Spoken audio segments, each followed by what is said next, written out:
Bismillahirrahmanirrahim. InsyaAllah kali ini kita akan sambung bacaan kitab Sirah Nabi di bawah tajuk sumber ketetapan dalam tafsiran. Sirah ni juga merupakan sumber ketetapan dalam tafsiran. Sirah Nabi SAW penting sebagai sokongan untuk memahami kitab Allah, yakni Al-Quran, sekaligus mengecapi kemurniaan roh ajarannya. Walaupun setengah orang boleh menguasai bahasa Arab, yakni bahasa Al-Quran, mampu memberikan terjemahan setiap ayatnya, namun adakah mereka yakin dapat mencongkil pengertian sebenarnya ayat-ayat tersebut seperti yang dikehendaki oleh Allah Subhanahu wa taala dengan hanya berpandukan kepada bahasa Arab yang dikuasainya itu? Tidak seorang pun sanggup memberi jaminan bahawa apa-apa yang diterjemahkan itu 100% menepati kehendak Allah Subhanahu wa taala, melainkan apabila Allah yang menurunkan wahyu itu sendiri yang menerangkannya. Sebab itu Al-Quran adalah wahyu Allah, dan Nabi Muhammad sallallahu alaihi wasallam pula adalah rasulnya. Kedua-duanya datang daripada Allah Subhanahu wa taala.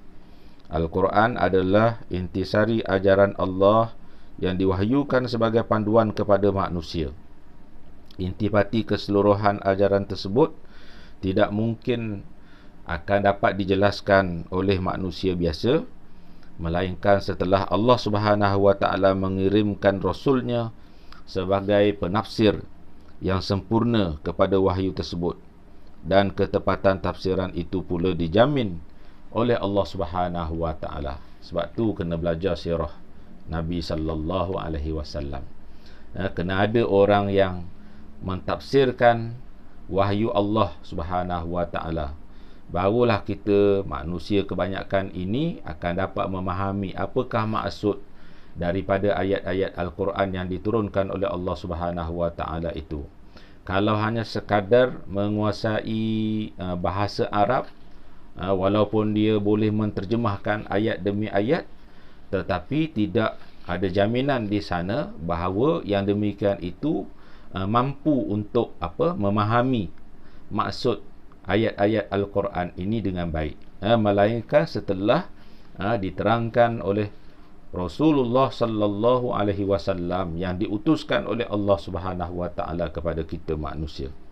Allah Subhanahu wa taala berfirman, "Ma anzalna 'alaikal Qur'ana litashqa illa tadhkiratan liman yakhsha tanzilan mimman khalaqal arda was samawatil ula." Kami tidak menurunkan Al-Quran kepadamu agar kamu menjadi susah.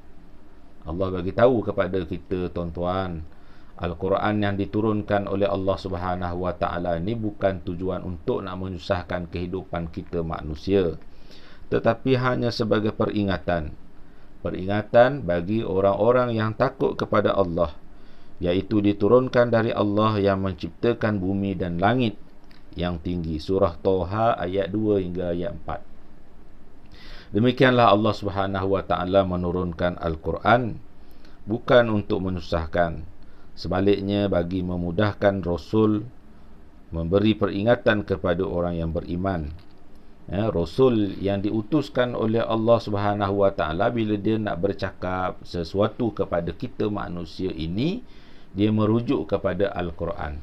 Al-Quran sebagai manual kehidupan kita semua. Ia mudah kerana Al-Quran berasal daripada Allah Subhanahu wa taala. Dia juga mengutuskan Nabi Muhammad sallallahu alaihi wasallam sebagai rasulnya yang dipermudahkan untuk menghuraikan intisari kandungan kitabnya itu. Banyak ayat Al-Quran yang hanya dapat ditafsir dan dijelaskan oleh isu-isu dan situasi yang berlaku pada zaman Nabi sallallahu alaihi wasallam. Terutamanya ketika sikap dan pendirian Nabi sendiri yang harus dirujuk kepada penjelasan terhadap isu dan keadaan tersebut bagi mendapatkan tafsiran yang sebenar. Sebab itu tindak tanduk serta sikap dan pendirian Nabi terhadap sesuatu isu dan situasi adalah tafsiran sebenar yang perlu dirujuk oleh para sahabat dan umat Islam semuanya. Maka adalah sukar bagi seseorang untuk memahami Al-Quran sekiranya mereka tidak mempelajari sirah Rasul sallallahu alaihi wasallam. Kalau dia tak belajar sirah, artinya sukarlah untuk dia ni memahami apa yang terdapat di dalam Al-Quran itu. Walaupun mereka menguasai bahasa Arab dengan baik. Sebagai contoh, mari kita lihat isu kewajipan bermesyuarat seperti yang disebutkan oleh Allah Subhanahu wa taala dalam surah Asy-Syura ayat yang ke-38. Misalnya menyebut tentang keperluan mengadakan mesyuarat.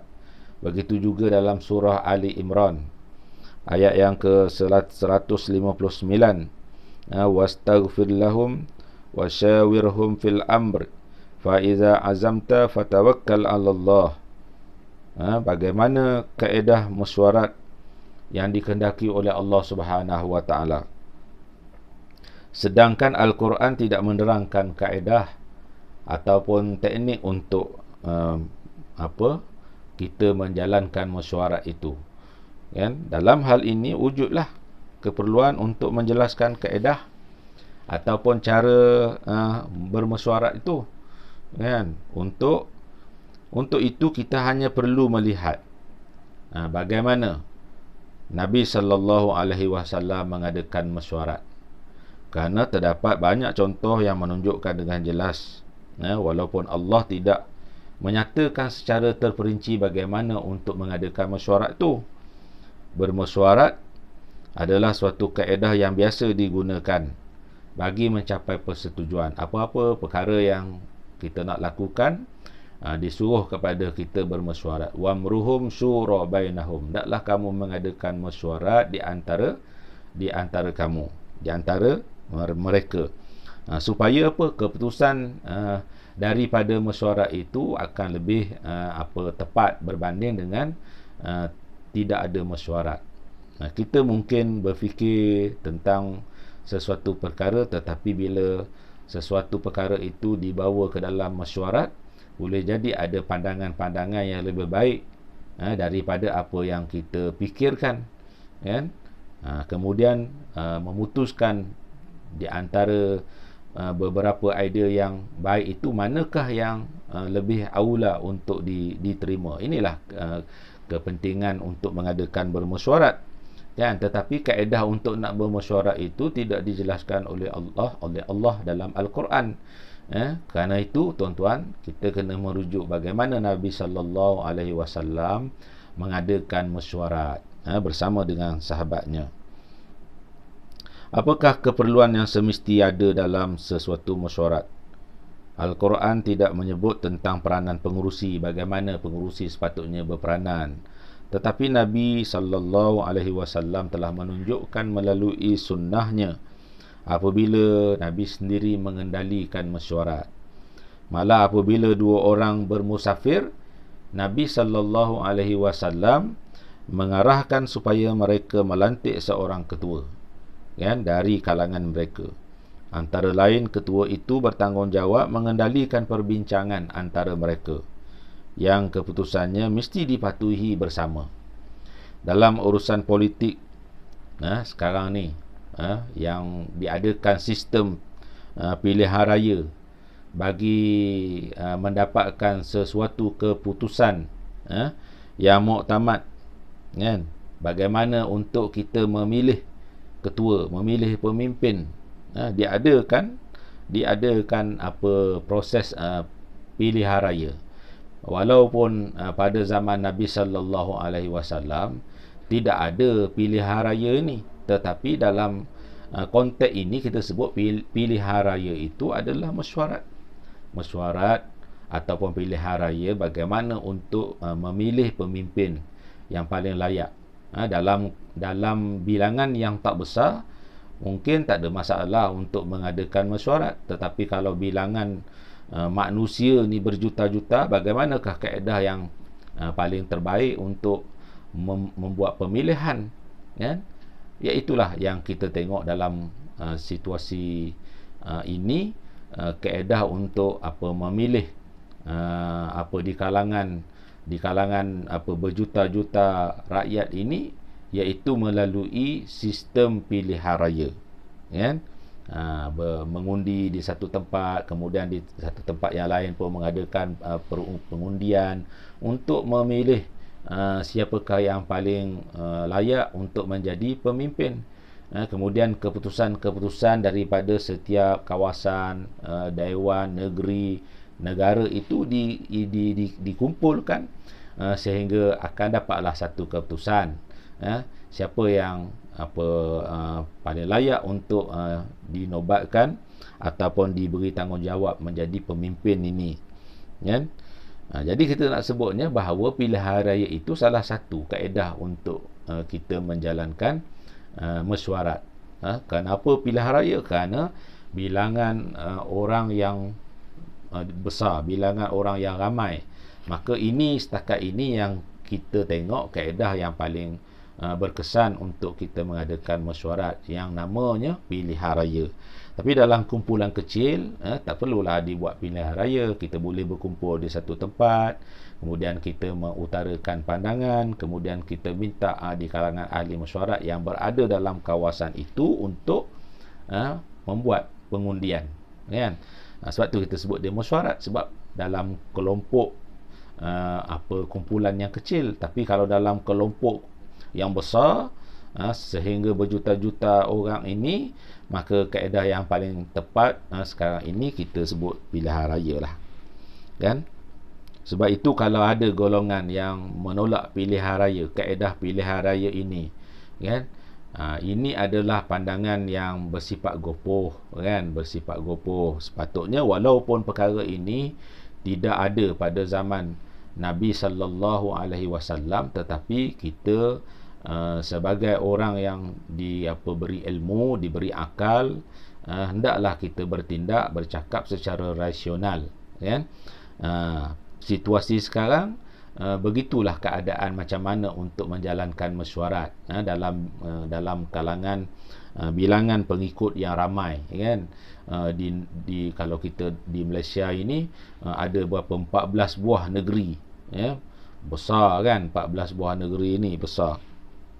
Jadi tepatlah kaedah pilihan raya itu dijadikan pilihan ataupun kita sebut sebagai mesyuarat, ya, untuk memilih pemimpin ataupun apa-apa yang menuntut kepada pengundian ini, bukan sekadar untuk memilih pemimpin, tetapi untuk kita mengutarakan cadangan aktiviti program yang bersifat perdana besar ini, ya. Jadi dia menuntut kepada perbincangan yang agak lain lah daripada kumpulan yang kecil yang kita sebut sebagai mesyuarat itu, ya. Sebab itu apabila pendapat rakyat yang jumlahnya berjuta hendak diambil, maka tidak mungkin ia boleh dibuat secara langsung dalam suatu majlis yang terhad. Justru sistem pilihan raya diwujudkan sebagai suatu kaedah mesyuarat bagi mendapatkan keputusan, bagi membuat keputusan, di mana semua orang dapat menyertainya dengan menyatakan pendirian mereka melalui kertas undi yang disediakan. Itulah, tuan-tuan, antara hikmah kenapa Al-Quran ini bersikap fleksibel dengan tidak menetapkan cara bagaimana sesuatu mesyuarat itu perlu dilaksanakan, ya, mengikut kesesuaian di satu-satu tempat, ya. Tidak ditetapkan satu kaedah khusus bagaimana untuk menjalankan mesyuarat, kan? Sedangkan perintah mengenai kewajipannya jelas termaktub dalam syariat Islam. Dalam Al-Quran disebutkan wamruhum syura bainahum, kan? Kalau kita nak buat sesuatu, hendaklah kita bermesyuarat. Wastaghfir lahum, hendaklah kita mohon keampunan. Wasyawirhum fil amr, hendaklah kamu bermesyuarat dalam urusan kita. Dalam pada itu, sirah Nabi juga dipelajari untuk melihat bagaimana Nabi menyampaikan serta melaksanakan perintah Allah Subhanahu wa taala, membentuk budaya serta akhlak manusia dalam kehidupan mereka yang berterusan berdasarkan tuntutan akidah, hukum hakam dan akhlak Islam. Sejarah menunjukkan sebelum memperkatakan tentang hukum hakam Islam, sebab itu tuan-tuan, Nabi SAW terlebih dahulu menekankan perkara yang berkaitan dengan akidah. Menekankan perkara yang berkaitan dengan akidah, mantapkan dulu keimanan. Bukan jumpa dengan orang yang baru berjinak-jinak dengan Islam, dah suruh dia tahajud, dah suruh dia baca doa kunut, misalan kan. Dia mulakan dulu dengan apa yang paling penting daripada perkara-perkara sunat tadi kan. Perkara-perkara yang menjadi asas kepada segala amalan baik diterima oleh Allah Subhanahu Wa Taala sebagai ibadat kepada Allah Subhanahu Wa Taala. Kan? Sejarah menunjukkan sebelum memperkatakan tentang hukum Islam, Nabi menekankan persoalan akidah sebelum diikuti oleh penyebaran syariat yang melibatkan hukum hakam. Selain itu, baginda juga tidak mengabaikan akhlak yang merupakan aspek penting yang menggambarkan keindahan dan kemurnian Islam itu sendiri. Selepas membentuk akidah, baginda membina pula akhlak yang merupakan aspek penting dalam kehidupan manusia mukmin bagi mencapai makna Islam itu sendiri, yang bererti selamat ataupun sejahtera. Sebab tu Rasulullah sallallahu alaihi wasallam menyatakan dalam sebuah sabdanya, aslam taslim. Maksudnya Islamlah nescaya kamu sejahtera. Kesejahteraan merupakan himpunan 3 prinsip utama Islam, iaitu akidah, yang kedua syariat, yang ketiga akhlak. Mesti ada ketiga-tiga komponen ini dalam agama kan. Tetapi untuk peringkat permulaan ini, Nabi menunjukkan contoh kepada kita tuan-tuan. Nabi menekankan kepada akidah terlebih dahulu. Kemudian di samping itu barulah masuk kepada akhlak dan syariat. Tidak mungkin kesejahteraan masyarakat akan terbina sekiranya mereka tidak beriman kepada Allah dan hari akhirat, atau mematuhi syariat yang mewajibkan amar ma'ruf nahi mungkar. Malah kedua-duanya juga tidak akan sempurna jika tidak tertegaknya akhlak yang baik. Akidah itu asas kepada segala amalan ibadat itu diterima oleh Allah Subhanahu Wa Taala. Setelah beriman, meyakini bahawa Allah Subhanahu Wa Taala itu adalah Tuhan yang semestinya wajib disembah, kemudian mesti disusuli dengan amalan-amalan yang kita sebut sebagai syariat ataupun ibadat. Kedua-dua perkara ini hanya akan menjadi sempurna tuan-tuan apabila disusuli dengan akhlak. Tanpa akhlak, walaupun sudah dari segi akidahnya sudah beriman kepada Allah, dari segi amalannya dia buat, ada praktikalnya ibadat dia buat, tetapi tidak sempurna jika sekiranya tidak disertai dengan akhlak. Sebagai contoh, kita nak sembahyang, sebagai asas supaya ibadat solat kita ni diterima oleh Allah Subhanahu Wa Taala, mestilah kita ni menjadi orang yang beriman kepada Allah, beriman kepada Rasul, beriman kepada hari akhirat, beriman kepada kitab Allah, kan? Barulah ibadat solat itu diterima. Tetapi kalau sekiranya ibadat akidah ini sahaja yang dia lakukan, dia tidak menonjolkan akhlak sebagai seorang yang menunaikan solat bagaimana sepatutnya akhlaknya, kan? Dia tidak menonjolkan akhlak sebagai mana yang sepatutnya dia ni sebagai orang Islam, kan? Jadi tidak sempurna, melainkan setelah tonjolkan akhlak,